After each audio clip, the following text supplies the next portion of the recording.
It's time for my second ever review. A review of a hydrobed sluice that I won on Facebook. But I'm definitely not dressed appropriately. To get dressed appropriately, I think I better use some of my magic. That's right, Croc gold traps. Let's get to it.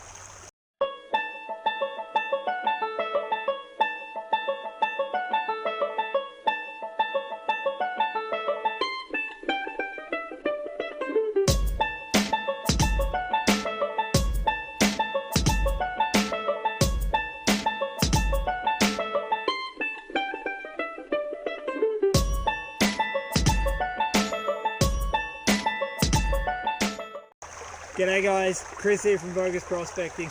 If you're new to the channel, welcome. I hope you're enjoying it. And this is my second review on a product. I actually won this on Facebook just before Christmas and it rocked up today. I am super excited to try the 30-inch Freshie hydrobed sluice from Croc Gold Traps.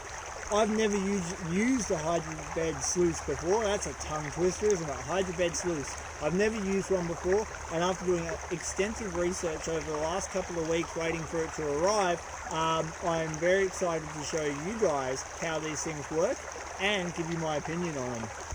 So what is a hydrobed sluice? Well, it differs in many ways from a traditional sluice box. If you're using riffles, you're using obstructions to create low pressure points to capture gold and trap it there, and you're usually utilizing carpet to hold it in place. So the riffle bars and the expanded mesh create low pressure points and obstructions, and the carpet holds onto the gold that gets sucked into those low pressure points. Well, a hydrobed sluice actually just works off agitation and stratification. Now, if you don't know what stratification is, I'm going to give a massive shout out to AU79 Prospecting. Dude, you did the best example of stratification that I've ever seen. And what I'm going to do is run the exact same experiment he did, AJ, from AU79 Prospecting, to show you what stratification is, because that's exactly what these sluices use. It's also the same thing that my square box mat uses, that you might have seen on my other sluices. There's a video up there just explaining, or so you can see exactly what's going on in one of those mats. It's the same principles that the vortex mats use, and generally speaking, it's actually the same way that gold settles and collects in a creek. Let's have a look at the unit so you can understand how these things actually work using agitation and stratification. First thing is that this is made out of plastic. It's only 3 kilos. It's incredibly light, and this is their mid-range unit.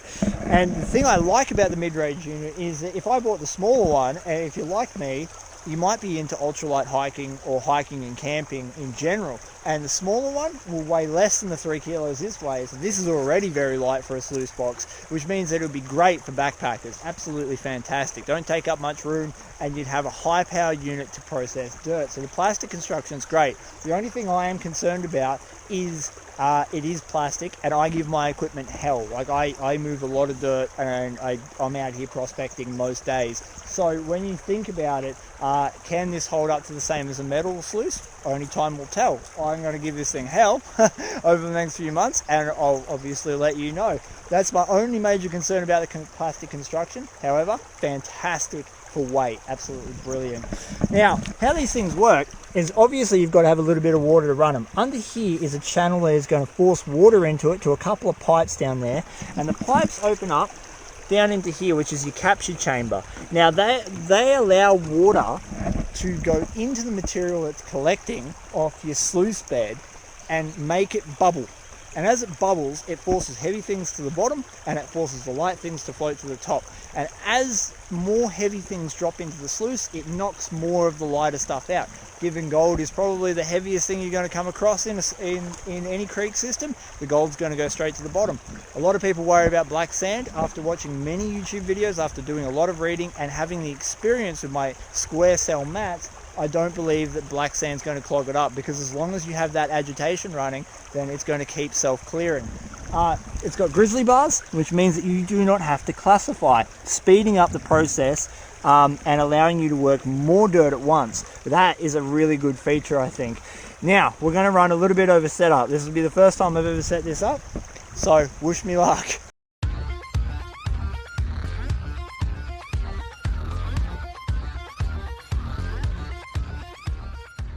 Now that was actually really easy to set up. Once you learn to set up sluices, pretty much all of them are exactly the same. I'll quickly run over some of the things. These are just a little bit different, and the only issue I had with it was because of that lightness in weight, I did have to move some rocks in and around it to make sure that it didn't float away, because you've got to remember that bottom chamber just comes to almost a dead stop with two very small little pipes going into it. So when the water comes in, it's like hitting a wall and it wants to push it downstream. So you do need some weight there just in rocks to keep it. Let's have a look at it. If you are setting up any kind of sluice, you want three things. The first thing is your water depth. You want the water in the walls of your sluice not to be all the way up over the top, and you don't want them up really high up here unless you're working some hardcore gravels. You just want it running about halfway to 3/4 of the way up, and I've got it about halfway here. You want a nice even V pattern coming down it. And to do that, you need to utilize the stream flow. So if we look up here, I've got all the water channeled in and I've got it hedged in so it can only come this way. I'm going to block that off just to increase the water pressure just a touch. Now, the last thing you want is drop. So the rule of thumb is 1 inch of drop per foot of sluice. That's usually for a ripple bar. Start anywhere between 4 and 6 degrees, somewhere in there. Running high bankers is different again, so it takes a little bit of getting used to. For me, it's all about the agitation. Now I know that using my square cell mats that the agitation is running roughly at that 1 inch per foot of sluice. If I set it up, the agitation's just right and it works beautifully. The way we're going to be able to tell though is if this plate clears. If the plate's not clearing, then it's backed up and the whole box is full. So that's what we don't want. Now the other thing is, as the water comes down, it's obviously got to raise up a little bit here, and that's where your drop comes in handy, because it means that the top of the sluice up here is about level with the bottom of the sluice, and it'll allow rocks to come up and over. If I throw some gravel down, have a look. These are some bigger rocks though. And you can see they come up and they want to go over, they're not quite there. That's probably where blocking that off is going to come in handy. Let's see if we can find some smaller gravels like that. There we go. And you can see it works through the grizzly bars when we flick them up. And that's the beauty of not having to classify material. You can work it a hell of a lot quicker. So there are a couple things to keep in mind when you're setting a sluice up. They're not all of them. There's a lot of toing and froing and getting a sluice set up, right? So all I'm going to do is plug that hole up, and then I'm going to throw some shovels of dirt through it and just see how we go. So I've chosen a creek that has a lot of black sand and a lot of ultrafine gold on it. I don't know how much we're going to find. I'm literally just going to throw probably 50 or 60 shovels through it. There's gold everywhere, so it doesn't matter how much we catch today. The principle is just showing you how this thing works. I have chosen a spot though that looks pretty likely. We've got this nice straight coming down here, and we've got just a tiny little inside bend coming around this corner. And as we come here, we've got a gravel bar where all my gear is. So what we're going to do is move these rocks in here, just start digging down and feed it through the sluice.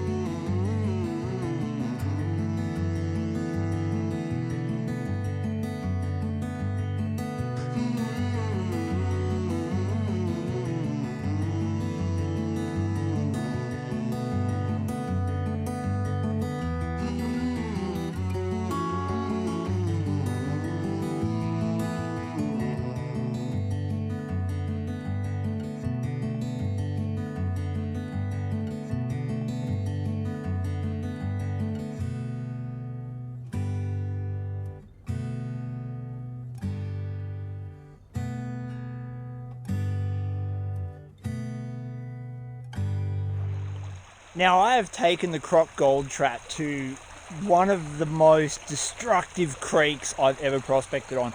If you don't prospect, if you pan or crevice without gloves, your hands will be shredded. It is incredibly abrasive because the entire thing is made out of granite, and that's why we've got so much black sand and why we've got such fine gold.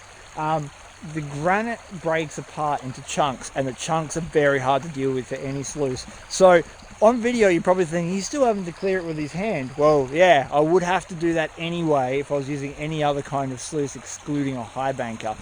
Grizzly bars are going to get, everything's going to get caught in grizzly bar because the rocks aren't smooth and circular where they can just slip through. They're very angular and they will get caught up. You can see this if I pick a random rock out like that. It's not a river rock, it's broken off granite. I mean, I know that's a bit of quartz, but that's what it's made up of. Granite's made up of all different types of rock. That's about as smooth as you're going to get in here. And these rocks are very few and far between. If you look what's caught in it, it's all angular stuff. Now, I just wanted to point that out because it's very important to note that the type of creek and the type of dirt you work is going to dictate how much and how well you should classify down your pay. Alright, you're going to see stratification in ultra fast mode here. We've got a little bit of backup because we've got some of those angular rocks breaking up the grizzly bars. See the sand moving along the bottom there? The dirt, that's going into the bottom trap. Now, stratification is quite simply the automatic classification from heaviest to lightest. So what happens is the heavies drop first, and that's the principle we use to catch gold. So it works in your pans, your sluice, it doesn't matter, or even how you find it doesn't matter how you dig it out of the ground, you're going to use stratification to settle it into the bottom of your pan, settle it into the bottom of your sluice, unless you're detecting, and then you're just playing with magic wands.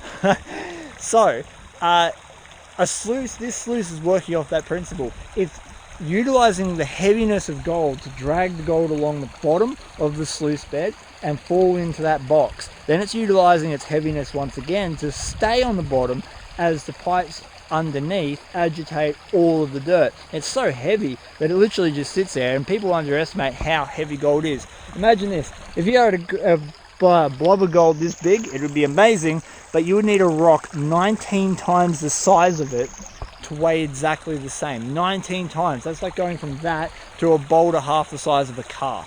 So agitation at the bottom of that hydrobed sluice isn't going to be strong enough to lift it up and kick it out, but it is going to be strong enough to lift black sand, which only weighs about half as much, or granite or quartz or anything else like that that is light. So that's how stratification works. Now, unlike traditional sluices, these are really easy to clean out. They work like rubber mats are really easy to clean out, but this is ridiculously easy. Watch this.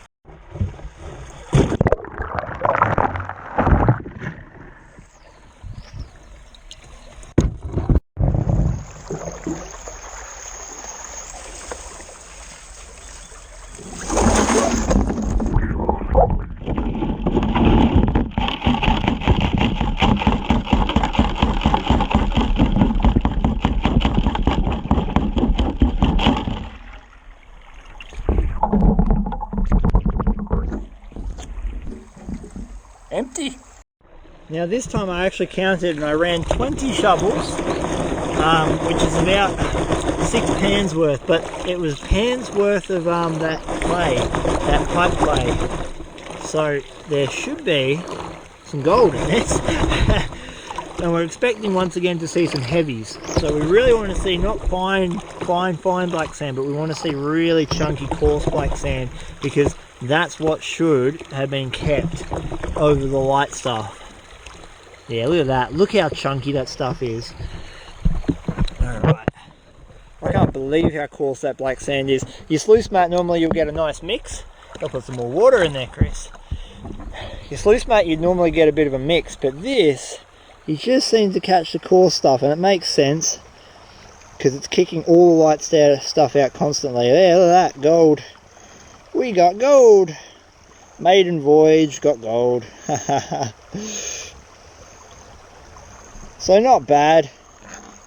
Probably around 5 or 10 pans of dirt ish, in and around that amount, and pretty good for just taking a stab at where to go and rocking up and finding that bit of gold. Nice. Well, there you go, guys. That is the Croc gold trap. I'm very impressed with what it is. I have never used a fluid bed sluice before, and doing all the research, I wasn't apprehensive about it. I understood the process of stratification and exchange, and I figured it would work. What I was nervous about was coming out here and just whacking it in the stream and seeing how easy this was to use. I had a feeling that it would have been a little bit more difficult. Like, it took me a long time to learn how to use my mat properly to get the best results, to capture as much gold as possible and lose as little as possible. but that is really, really easy. I am 99% sure that I was losing very little gold from that, and it's simple because you can watch the dirt go in through the grizzly bars and just drop straight away, and then it's oscillating around in there just like you would be with panning, forcing the heavies to the bottom. So you know, I can't foresee that it would be easy to lose gold from something like that. I think it would be very difficult. You'd have to stuff it up monumentally. Positives and cons. Positives, it's light, so if you bought the small version of this, you could backpack up anywhere you want, and it's within a price range that most aluminium riffle sluices start at, sitting in and around the $200 mark. So that's pretty damn good. Light, cost effective for the small one. Stepping up to the big one, obviously you can process more dirt, which is a huge advantage once again. Sorry for wobbling around because you're on a tree. You can process more dirt, not having to classify your material. Like I said before, I took it out to a creek that is incredibly difficult with rock. It is jagged, it is sharp, it catches on everything. Even high banking grizzly bars have trouble keeping up with this rock. So I think it performed quite well. I do want to see it out in a creek that has nice smooth round pebbles, because I feel like it would work better in one of them, but time will tell. Obviously the clean out, so quick. I don't even have to try, and you can clean it out in 10 seconds and be on your way panning. It leaves you with very little dirt. You're just left with the absolute biggest heavies and a little bit of lights, and that is above and beyond any carpet or minus moss that I've ever used. Even my square self mat gives you a lot more dirt to deal with than what this did. Some of the negatives, because it is so light, it took a little bit of getting right in the stream just to sit there. Not really a negative, you have to do that with most aluminium sluices anyway, but I feel like possibly if you gave it some legs or some spikes, it could work even better, just to nail it down. Probably a very easy modification to add yourself. You have to run it in a stream with lots of water. Not necessarily a negative, but not everyone has access to them, so you need at least that much water to make this run properly, and you need a little bit of drop, which you need for all sluices, but with that depth of water can become tricky in some parts if you're out in Bendigo or somewhere like that. Other than that, I don't really feel like there are too many negatives. I'm yet to see how hard this can actually take a pounding, because like I said, I give my stuff hell, with my shoe testaments too. They're since Christmas. Yeah, so it's made from plastic. There are a lot of very durable plastics out on the market, and I'm assuming this is made from a very durable plastic, and I reckon it will hold up, but you never know. I would hate to see it fall apart just from the abrasion and stuff that I'm going to give it over the next few months. Well, I hope you enjoyed this review, guys. Remember, check out Croc Gold Traps. Their Facebook page and their YouTube channel both have some fantastic videos in this thing working up in far north Queensland. They're definitely worth a look. The bigger units are a little bit more expensive. I do believe this runs around $400, but for some of the advantages, and for a miner like myself who's out here 3 to 5 days a week doing it, that is probably an investment I would be willing to make. Thank you very much for watching. I hope you enjoyed this video. Let me know what you think of the Croc Gold Trap from what you've seen in the comments below. And as always, check out this gold.